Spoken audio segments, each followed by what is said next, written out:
It was Francis Fukuyama who, in 1992, announced the end of history.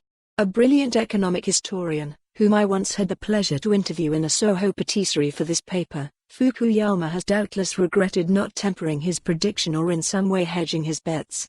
Within a decade of that declaration, 9/11 set the wheels spinning on what promises to become a century or more of exceptional chaos and carnage in the Middle East, and far beyond. Everyone can get it wrong, especially those whose closely argued ideas are reduced to soundbites. And so it might yet prove with another of Fukuyama's pronouncements. It is his contention that the developed world has recently become more peaceable thanks to women as heads of state and in positions of political influence. I've often heard people say there would be less conflict and fewer wars if women were in charge. Usually it's the middle-aged and elderly, mothers, aunts and grandmothers, who make this claim. They have never scaled the heights of a male-dominated industry or profession, yet hope that the women they see in charge are imbued with the same gentle, conciliatory and nurturing personalities as themselves. And there, I would suggest, is the snag. Nor am I being unduly cynical. A study by the University of Chicago covering 400 years of European history, 1480 to 1913, has shown that not only were queens more inclined to take their country into battle than kings, but also more certain to win.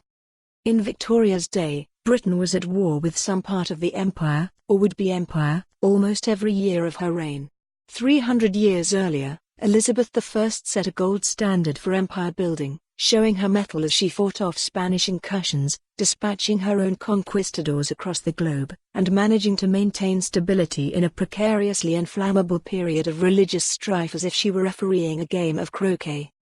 The leader of the Chicago study, Professor Indrila Dubé, points out that you need only think of Catherine the Great of Russia, or Isabella I of Castile to appreciate that, in previous centuries, royal women were every bit as warlike as men.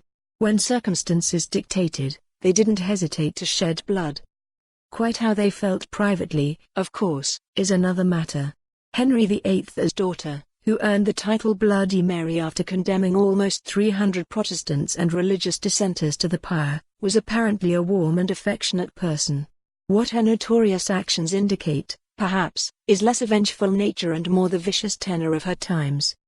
Even our own Mary Queen of Scots was no peacenik, riding at the head of her troops on more than one occasion and, far from avoiding conflict, at times seeming actively to court it.